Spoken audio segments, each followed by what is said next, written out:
Vision of RCM Berners. किसी भी क्षेत्र में अगर आपको बहुत बड़ी कामयाबी चाहिए, कोई भी फील्ड चुन लीजिए आप, आपके पास में विजन होना चाहिए। विजन को हिंदी में हम लोग कहते हैं दूरदृष्टि, और उड़िया में क्या बोलेंगे सर? दूरदृष्टि बोलेंगे। दूरदृष्टि, एक तो हमारी जो फिजिकल आईज हैं, इनकी दूरदृष्टि, इनकी दूरदृष्टि की एक सीमा है, लिमिटेशन है। जैसे मुझे सामने की दीवार दिख रही है और आपको सामने की दीवार दिख रही है, इसके पार तो नहीं देख सकते ना आप, नहीं देख सकते। आपकी आई साइट कितनी भी साफ क्यों ना हो, लेकिन इसके पार आप नहीं देख सकते। लेकिन एक दृष्टि होती है जिसको हम लोग अंतर्दृष्टि बोल सकते हैं, अंदर की दृष्टि। अगर आप अपनी अंदर की दृष्टि से देखें तो भविष्य में क्या होने वाला है आप उसको महसूस कर सकते हैं। जितने भी बड़े बिजनेसमैन हैं, हम सब लोग आजकल पानी पीते हैं, बिस्लेरी या कोई भी मिनरल वाटर पीते हैं हम लोग। तो पहली बार जब किसी आदमी के दिमाग में ये आइडिया आया, सोच के देखिए आप, शायद 50-60 साल पहले मिनरल वाटर बोटल्स में पैक होकर आने लगा था। तो जब किसी के दिमाग में ये आइडिया आया होगा तो लोगों ने उसको मालाएं पहनाई होगी कि क्या बात है यार, क्या आइडिया लेके आया। हेलो, ऐसा बोला होगा क्या? लोगों ने उसको बोला होगा पागल हो गया है तू, पानी बेचेगा। आज तो पानी चलो थोड़ा सा दूषित हो गया है, कुछ प्रॉब्लम्स है, 50-60 साल पहले तो ऐसी चीजें नहीं थी ना सर। तो उस समय जब उस आदमी ने सोचा होगा कि पानी मैं बोतल में डाल के बेचूंगा, तो लोगों ने उसको पागल कहा होगा, पता नहीं क्या क्या कहा होगा। लेकिन उसके पास क्या था? उसके पास विजन था। क्या था उसके पास? विजन था, दूरदृष्टि थी। उसको लगता था कि आने वाले समय में लोग इसको खरीदेंगे और लोग पिएंगे। और आज एक आम आदमी जो 15-20 हजार रुपया महीना कमाता है ना, वो भी रेलवे स्टेशन पे पानी की बोतल खरीदता है। तो जिस व्यक्ति का विजन था, जिसने इसको शुरुआत किया, तो आपको लगता है वो 1-2 लाख रुपया तो कमा ही रहा होगा। हेलो, ज्यादा कमा रहा होगा? ज्यादा कमा रहा होगा। तो इस दुनिया में जब भी किसी बिजनेस की शुरुआत हुई है, थॉमस अल्वा एडिसन के बारे में हम लोग जानते हैं। जितने भी वैज्ञानिक हुए हैं ना, साइंटिस्ट हुए हैं, उन्होंने ऐसी चीज हमें प्रस्तुत करके की हमारे सामने जो दुनिया में पहले थी नहीं कभी। तो उन्होंने बल्ब के बारे में सोचा, वो अंतर्दृष्टि थी, उनकी विजन था कि ऐसा कुछ बन सकता है। लोगों ने जब उन्होंने पहली बार बोला होगा तो क्या लोगों ने तालियां बजाई होगी, वाह मजा आ गया, फिर तो हमें जिंदगी बहुत आसान हो जाएगी, रात में बल्ब जल जाएगा। तो ऐसा लोग कहते हैं कि वो हजारों बार फेल हुए और लोग थॉमस अल्वा एडिसन को पागल कहते थे कि पागल आदमी है, सनकी है। आज आरसीएम बिजनेस में आपको क्या मिल रहा है वो मायने नहीं रखता। आज से 20 साल बाद आपको आरसीएम बिजनेस से क्या मिल सकता है वो मायने रखता है, उसको विजन कहते हैं। उसी बारे में मैं थोड़ा सी आपकी सहायता करना चाहता हूं, आपके विजन में थोड़ा सा आपको हेल्प करना चाहता हूं। Vision of direct selling in India. Direct selling एक मॉडल है, डायरेक्ट सेलिंग एक तरीका है, कॉन्सेप्ट है। ये हिंदुस्तान में चलेगा तो फिर हमारी कंपनी भी चलेगी। तो इसके बारे में थोड़ी बातचीत कर लेते हैं। विजन के बारे में मैंने ऑलरेडी आपसे बातचीत की कि विजन जो है एक जो mental picture of the future को हम लोग विजन कहते हैं। भविष्य में क्या हो सकता है उसकी मानसिक तस्वीर को हम लोग क्या बोलेंगे? विजन बोलेंगे। 20 साल बाद क्या हो सकता है। और डायरेक्ट सेलिंग हम लोग जानते हैं। डायरेक्ट सेलिंग मींस डायरेक्टली लोगों के पास में जाके प्रोडक्ट को उपलब्ध करवाना, उसको हम लोग डायरेक्ट सेलिंग बोलते हैं। और इंडिया, 3 शब्द है ना, vision of direct selling in India. India में डायरेक्ट सेलिंग क्यों चलेगी, बहुत महत्वपूर्ण है। क्यों संभावनाएं ज्यादा है हमारे देश में इस बिजनेस को चलने की और पनपने की, वो हम बातचीत करते हैं।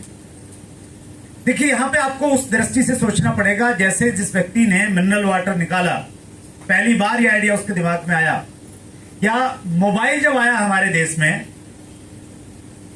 तो तो क्या आपको लगता है लोगों को बहुत अच्छा लगा होगा कि जिंदगी आसान हो जाएगी? हेलो, पहले जब मोबाइल आया ना, उस समय सुनने के पैसे लगते थे और मिस कॉल का कॉन्सेप्ट था उस समय कि पति कहता था पत्नी को कि जब तुम्हें मेरी याद आए ना, बस मिस कॉल मार के छोड़ देना, मैं समझ लूंगा तुम याद कर रहे हो। क्योंकि मैं फोन उठा के कुछ बोलूंगा तो क्या लगेंगे? पैसे लगेंगे। तो उस जमाने में जब सुनने के भी पैसे लगते थे तो लोगों को ये लगता था मोबाइल मतलब अमीर लोगों का काम है, ये अमीर लोगों के मतलब की चीज है। और आज क्या लगता है सर? आज तो दो लेके घूमते हैं कई भाई साहब, तो ऐसी स्थिति है, राइट? तो इंडिया में ये चलेगा उन लोगों को मालूम था जिन्होंने इंडिया में मोबाइल को इंट्रोड्यूस किया और वो उन्होंने अपने टेलीकॉम कंपनी खोली, वो अपने प्रोडक्ट इंडिया में लेके आए। तो इंडिया में डायरेक्ट सेलिंग क्यों चलेगा वो आपको कहीं ना कहीं समझना है। सो इंडिया में डायरेक्ट सेलिंग के लिए सबसे फेवरेबल चीज क्या है? 138 करोड़ की जनसंख्या में हम लोग हैं। ये अभी 140 हो गई है। थोड़े दिन पहले मैंने स्लाइड बनाई थी, अभी चेक कर रहा था तो 140 हो गई। हेलो, इस स्पीड के साथ बढ़ते जा रहे हैं हम लोग। अभी मैं आपसे बातचीत कर रहा हूं, इतनी देर में 40-50 और ऐड हो गए होंगे इसमें। कितना बड़ा देश है, फिर भी लोगों को लगता है कि मेरे तो दो ही नहीं बनते, सुनता ही नहीं मेरी तो कोई। रॉ मटेरियल बहुत है सर हमारे देश में, इसके बारे में थोड़ी सी बातचीत करेंगे। तो ये पॉइंट हमारे लिए हमारे पक्ष में क्यों है? क्योंकि आरसीएम बिजनेस लोगों का बिजनेस है। यस और नो? तो जहां पे ज्यादा लोग होंगे वहां पे आरसीएम चलेगा, वहां पे डायरेक्ट सेलिंग चलेगी। तो ज्यादा लोग हैं हमारे देश में, इसलिए ये हमारे देश के लिए बहुत उपयुक्त है। यंगेस्ट नेशन, दुनिया की सबसे युवा आबादी हमारे देश में रहती है। अमेरिका जनसंख्या की दृष्टि से हमारे से बड़ा है, लेकिन सबसे ज्यादा युवा आबादी कहां पे रहती है? इंडिया में रहती है। और अगले 20 सालों तक हम लोग युवा देश रहेंगे। आंकड़े बता रहे हैं अगले 20 सालों तक दुनिया की सबसे युवा आबादी हिंदुस्तान में ही रहने वाली है। उसके बाद शायद जो चीजें हैं वो बदल जाए। अच्छा, ये इसका डायरेक्ट सेलिंग से क्या नाता है? नहीं हो जाएगा। डायरेक्ट सेलिंग से इसका क्या नाता है सर? डायरेक्ट सेलिंग से इसका सीधा नाता यह है कि डायरेक्ट सेलिंग जोश वाले लोगों की इंडस्ट्री है और युवाओं में जोश रहता है। यस और नो? युवा ड्रीमर्स होते हैं, बढ़िया फोन चाहिए, बढ़िया गाड़ी चाहिए। ये ड्रीमर्स की इंडस्ट्री है, यंगस्टर्स की इंडस्ट्री है। तो इसलिए यंगेस्ट नेशन होना हमारे लिए फेवरेबल है। 54% एम्प्लॉयमेंट, दुनिया हिंदुस्तान में 54% लोग बेरोजगार हैं, कोई काम धंधा नहीं है। इसका मतलब ये नहीं कि ये 54% लोग निकम्मे हैं, नालायक हैं, कामचोर हैं, कुछ करना नहीं चाहते। ये मेहनत करना चाहते हैं, इनके पास में डिग्रियां हैं, लेकिन दुर्भाग्य ये है कि ये लोग नौकरी चाहते हैं। क्या चाहते हैं? सरकार उसकी बनाते हैं जो कहता है ना हम आपको नौकरी दिला देंगे। नौकरी सबको मिल सकती है क्या? संभव ही नहीं है। मैंने बीएड किया था, बैचलर इन एजुकेशन, तो उसमें हमारे यहां एक सब्जेक्ट पढ़ाया जाता था हिस्ट्री ऑफ भारतीय शिक्षा का इतिहास, हिस्ट्री ऑफ इंडियन एजुकेशन। तो उसमें हमें बताया गया कि पहले हमारे यहां पे गुरुकुल की एक परंपरा रहती थी, पद्धति रहती थी। उसके बाद में जब ब्रिटिशर्स यहां पे आए तो एक उनके गवर्नर आए लॉर्ड मैकाले। तो लॉर्ड मैकाले ने ये देखा यहां पे आने के बाद में कि अगर हमने पूरे देश पे कब्जा करना है, हिंदुस्तान पे राज करना है, तो हमें कुछ नौकर चाहिए, पढ़े लिखे नौकर, जो चीजों को समझें और फिर वैसे काम करें जैसे एक बार उनको बता दिया जाए। तो उन्होंने हमारे देश में एक नई एजुकेशन सिस्टम इंट्रोड्यूस किया जिसको बोलते हैं मैकाले शिक्षा पद्धति। तो मैकाले शिक्षा पद्धति इसलिए बनाई गई थी ताकि लोगों की मानसिकता ऐसे तैयार करें कि वो पढ़ने के बाद में नौकरी चाहे, बस उसके माइंड को ऐसा डेवलप कर दें कि वो नौकरी चाहे। तो उसका असर आज भी हमारे एजुकेशन सिस्टम पे है। इसलिए ज्यादातर लोग क्या चाहते हैं, नौकरी चाहते हैं। विदेशी कंपनियां हमारे देश में कारोबार करने के लिए आती है क्योंकि उनको पोटेंशियल मालूम है कि हिंदुस्तान में कितनी संभावनाएं हैं। तो ये जो 54% लोग हैं सर, ये बेरोजगार हैं लेकिन काम करना चाहते हैं। अगर हम इनको कन्विंस कर दें, क्या कर दें, कन्विंस मतलब, कन्विंस को क्या बोलेंगे उड़िया में?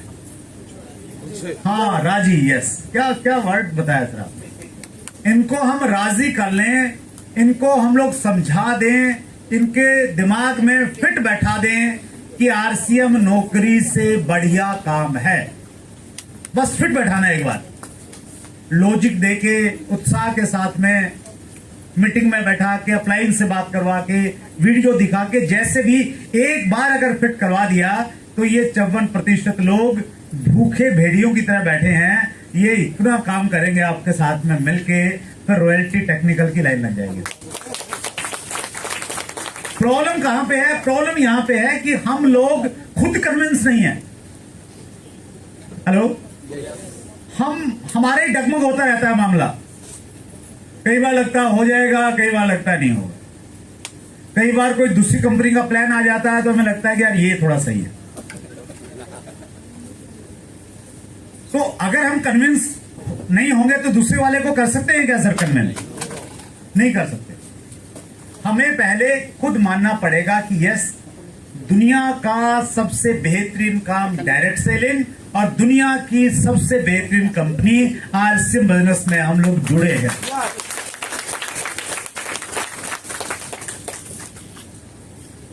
किया जा सकता है सर? यस। सो अगर हम ऐसा कर पाए तो ये 54% लोग हमारे साथ में काम करने के लिए तैयार हैं। चौथा पॉइंट है मोस्ट सोशली बाउंड। हिंदुस्तान दुनिया का इकलौता ऐसा देश है जहां हम सामाजिक रूप से एक दूसरे से बहुत अच्छे से जुड़े हुए रहते हैं। अमेरिका और यूरोप में जहां 7 साल में शादियां टूट जाती हैं, वहां हम 7 साल तक वही पति पत्नी होंगे ऐसी कस्में खाते हैं। हेलो, शादी जब होती है, हमारे घरों पे कोई प्रोग्राम होता है तो हम 7 पीढ़ी की रिश्तेदारियों को बुलाते हैं और एकाध को अगर नहीं बुलाएं तो नाराज हो जाते हैं। मजेदार बात यह है कि ये सिस्टम और ये कल्चर, ये परंपरा हिंदुस्तान में है, दूसरे देशों में नहीं है। ये डायरेक्ट सेलिंग के लिए क्यों फेवरेबल है? क्योंकि इसकी वजह से हमारी लिस्ट लंबी बन जाती है। रिश्तेदारी हो जाएंगे 400-500 तो आपकी लिस्ट में, राइट सर? तो ये हमारे लिए फेवरेबल है। नेक्स्ट पॉइंट है, बड़ा टेक्निकल सा पॉइंट है। Only $3,009 million out of $1,79,300 million. पूरी दुनिया में डायरेक्ट सेलिंग का जो कारोबार है, उस कारोबार में हिंदुस्तान की जो अभी हिस्सेदारी है, अभी जो हमारा परसेंटेज है वो बहुत कम है, सिर्फ $3,000 मिलियन है। अगर हम जनसंख्या देखेंगे तो दुनिया की दूसरी सबसे बड़ी पॉपुलेशन हमारे देश में है और पूरी दुनिया की 17% जनसंख्या हमारे देश में रहती है। हेलो, लेकिन अगर हम लोग ये देखें कि पूरी दुनिया में डायरेक्ट सेलिंग का जो कारोबार होता है, उसमें हमारी स्थिति बहुत पीछे है। इसमें डिटेल में थोड़ा हम लोग बातचीत करेंगे। हम विजन की बातचीत कर रहे हैं। विजन मतलब भविष्य, और अगर आपने भविष्य को देखना है तो पहले एक बार भूतकाल को देखना चाहिए। भूतकाल क्या रहा डायरेक्ट सेलिंग का? डायरेक्ट सेलिंग का हिस्ट्री बताता है कि डायरेक्ट सेलिंग की शुरुआत 1959 में अमेरिका से हुई। जब वहां पे डायरेक्ट सेलिंग शुरू हुआ तो बहुत सारी मनी सर्कुलेशन कंपनियां वहां पैदा हो गई, जैसे हमारे देश में पैदा हुई। जैसे हम परेशान हैं वैसे अमेरिका वाले परेशान हो गए। और 1979 में एफटीसी, फेडरल ट्रेड कमीशन ने डायरेक्ट सेलिंग बिजनेस में कुछ गाइडलाइंस दी और यह माना कि डायरेक्ट सेलिंग एक लीगल बिजनेस है, एक वैध बिजनेस है, ऐसा माना। और 1979 के बाद में डायरेक्ट सेलिंग का कारोबार अमेरिका, यूरोप में फैलने लग गया। और 1990 के बाद में, 1990 के बाद में डायरेक्ट सेलिंग की शुरुआत हमारे देश में हुई। कुछ विदेशी कंपनियां इस कॉन्सेप्ट को हमारे देश में लेके आई, लेकिन जो विदेशी कंपनियां हमारे देश में डायरेक्ट सेलिंग लेके आई, उनके जो प्रोडक्ट थे उनके रेट इतने महंगे थे कि आम आदमी को यह लगा कि डायरेक्ट सेलिंग बिजनेस अमीर लोगों का बिजनेस है। डायरेक्ट सेलिंग को लेके पहली इमेज क्या बनी हमारे देश में सर, कि डायरेक्ट सेलिंग कैसे लोगों का बिजनेस है, अमीर लोगों का है। प्रोडक्ट बहुत महंगे थे। एक आदमी उस समय अगर 20 रुपए का टूथपेस्ट इस्तेमाल करता था 100 ग्राम का, तो जो मल्टीनेशनल कंपनी हमारे देश में ये कॉन्सेप्ट लेके आई, वो 100 रुपए का टूथपेस्ट देती थी। तो महंगा लगेगा ना सर, और आम आदमी उसको अफोर्ड नहीं कर पाता था। ये सोच बनी, लेकिन इस सोच को आरसीएम बिजनेस ने बदला, और आरसीएम बिजनेस ने ये कहा डायरेक्ट सेलिंग मतलब मार्केट से कम रेट के प्रोडक्ट बहुत बेटर क्वालिटी में उपलब्ध करवा रहे ना हम सब लोग मिलके। यस, कुछ मैं अपडेट आपको देना चाहता हूं डायरेक्ट सेलिंग का, क्योंकि मैं DSWA direct selling distributor welfare association से जुड़ा हुआ हूं।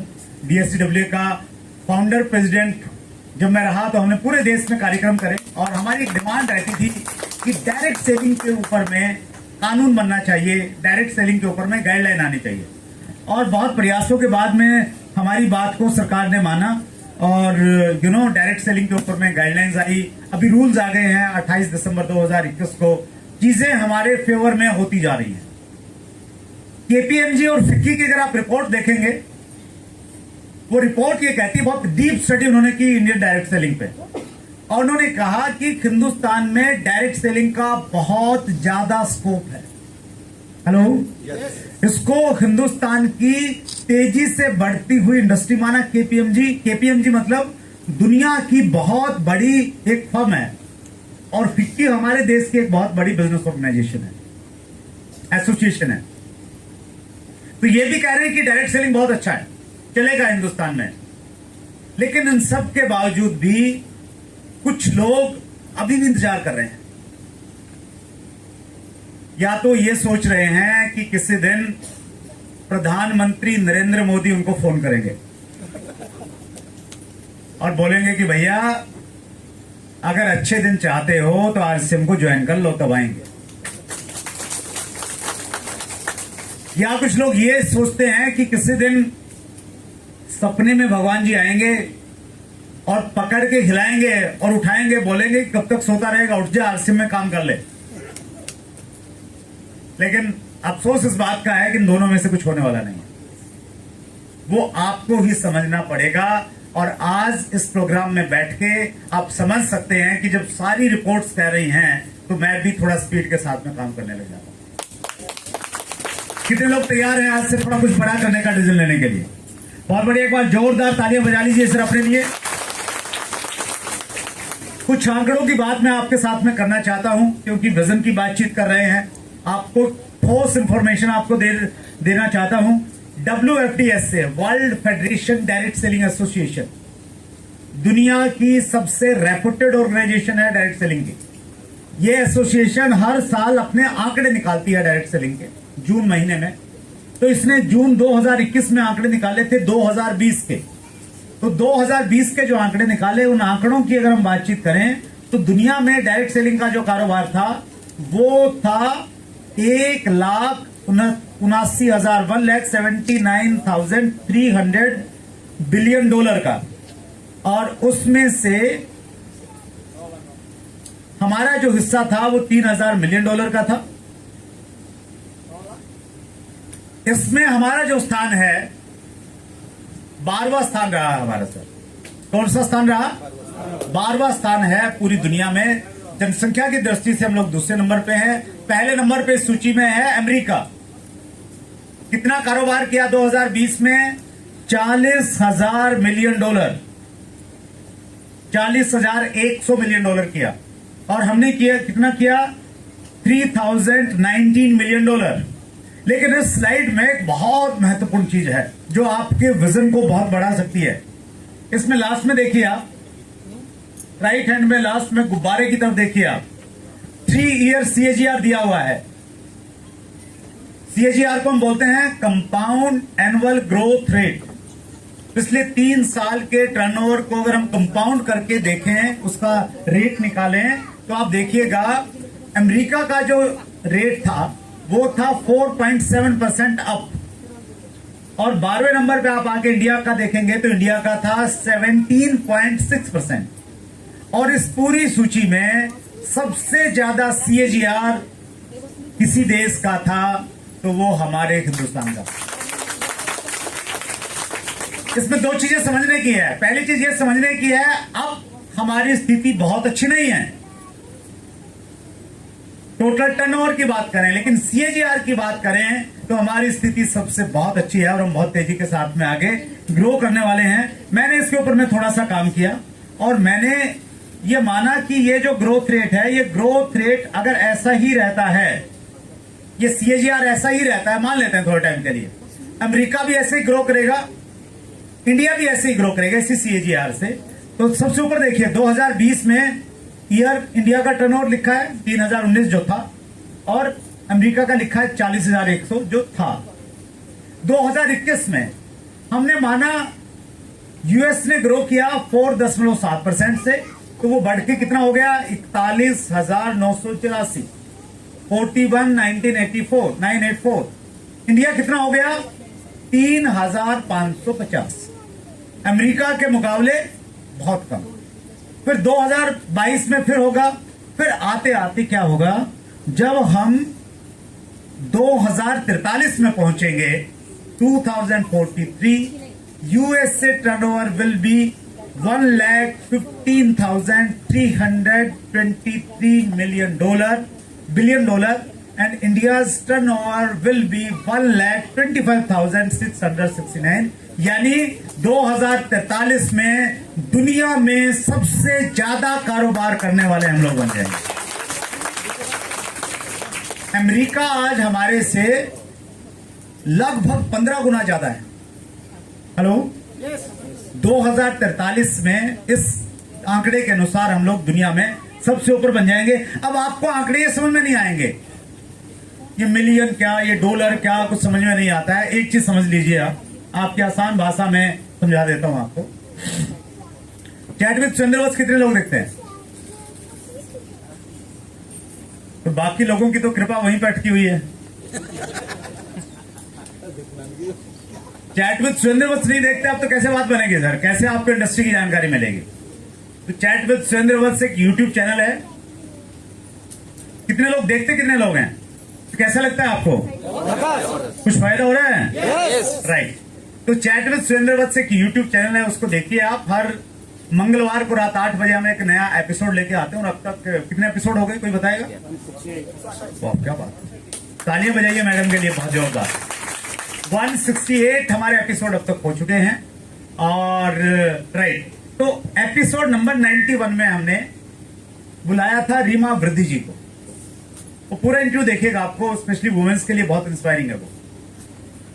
रीमा वृद्धि जी की स्टोरी ये है कि वो लंदन में बैंक में नौकरी करती थी, बहुत अच्छा लाइफस्टाइल था उनका। तो उनको लंदन में डायरेक्ट सेलिंग के बारे में मालूम चला, किसी ने बताया कि भाई ऐसा ऐसा बिजनेस होता है। तो उनका विजन था कि जब लंदन में थोड़े से लोगों में ये काम चल सकता है तो इंडिया में तो कमाल हो सकता है। तो उनका निर्णय देखिए, उन्होंने बैंक की नौकरी को रिजाइन किया और वहां सेटल थी अपनी फैमिली के साथ में। वहां से सबको लेके वो वापस इंडिया में आए, उन्होंने इंडिया में आके काम करना शुरू किया डायरेक्ट सेलिंग। तो मैंने रीमा वृद्धि जी से एक प्रश्न पूछा, इंटरव्यू में वो प्रश्न आपको मिलेगा। मैंने उनसे पूछा कि मैम, हमने सुना है अमेरिका में और यूरोप में लोग बहुत पैसा कमाते हैं, क्या सही बात है? तो उन्होंने कहा कि लंदन में जो लोग डायरेक्ट सेलिंग में काम करते हैं, उनको जब अपनी ग्रुप की मीटिंग करनी होती है तो वो 5 स्टार होटल में उनको नहीं बुलाते, वो अपने पर्सनल प्राइवेट जेट में उनको बुलाते हैं और 30,000 फीट की ऊंचाई पे जाके डिस्कस करते हैं अगले महीने कितने डायमंड क्लब शुरू करवाने हैं। हेलो, ये अमेरिका, सॉरी लंदन की बात कर रहा हूं मैं, जहां थोड़ी सी जनसंख्या है, आपके उड़ीसा से थोड़ी बहुत ज्यादा होगी बस।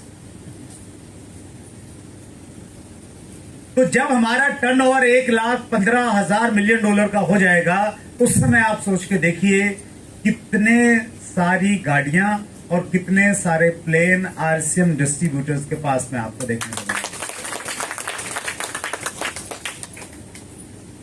तो अब आप दो काम कर सकते हैं, या तो आप एक काम करें कि 2043 तक इंतजार करें। हेलो, क्या करें? इंतजार करें। अभी नहीं करेंगे सर, कब करेंगे? 2043 में करेंगे, जब अंशुमान जी के पास में लंबी लंबी गाड़ियां, हवाई जहाज वगैरह कुछ आ जाएगा ना, तब सोचेंगे। एक विकल्प ये हो सकता है, और दूसरा विकल्प ये हो सकता है कि आज से आप और ज्यादा मेहनत करें और 2043 में लोग आपकी लंबी गाड़ी को देख के बिजनेस ज्वाइन करें। तो दोनों विकल्प आपके पास में है और दोनों तरह के लोग आज यहां पे बैठे हैं, लेकिन ये समय बताएगा पहली कैटेगरी में कौन है, दूसरी में कौन है। तो इसीलिए RCM is great opportunity, grab it. Grab कहते हैं मजबूती से पकड़ने को, इसको मजबूती के साथ में पकड़ लीजिए आप। और इसलिए पकड़ लीजिए क्योंकि दुनिया की सबसे अच्छी कंपनी में है आप। क्यों है सबसे अच्छी कंपनी में? हमारी कंपनी बेस्ट क्यों है? लॉजिक्स के साथ बात करते हैं थोड़ा। हमारी जो सबसे बड़ी ताकत है वो है हमारे प्रोडक्ट। क्या है सर? हमारे प्रोडक्ट। हमारे प्रोडक्ट्स में दो चीजों का कॉम्बिनेशन है, रीजनेबल रेट्स है और क्वालिटी प्रोडक्ट है। रीजनेबल रेट्स हैं और क्वालिटी प्रोडक्ट्स हैं। हिंदुस्तान में किसी भी डायरेक्ट सेलिंग कंपनी को आप देख लीजिएगा और कंपेयर कीजिएगा थोड़ा, प्रोडक्ट को बाजू में रख के आपका कॉन्फिडेंस कई गुना बढ़ जाएगा। और डायरेक्ट सेलिंग इंडस्ट्री में पैसा जो आता है वो प्रोडक्ट के सेल होने से आता है। Hello, yes. मैंने आपको बताया कि 1990 में कुछ विदेशी कंपनियां जब हमारे देश में आई, उन्होंने ऐसे प्रोडक्ट हमारे देश में लोगों को दिए, लोगों को लगा कि ये अमीरों का काम है। और जैसे लॉर्ड मैकाले की शिक्षा पद्धति का असर था, आज भी हमारे देश की बहुत सारी कंपनियों पे उन विदेशी कंपनियों का प्रभाव है। लेकिन आरसीएम बिजनेस ने एक नई परंपरा शुरू की, जहां पे ये बताया कि आप टाटा नमक से बेहतरीन क्वालिटी का नमक और टाटा से सस्ते दामों पे आरसीएम बिजनेस में ले सकते हैं। RCM business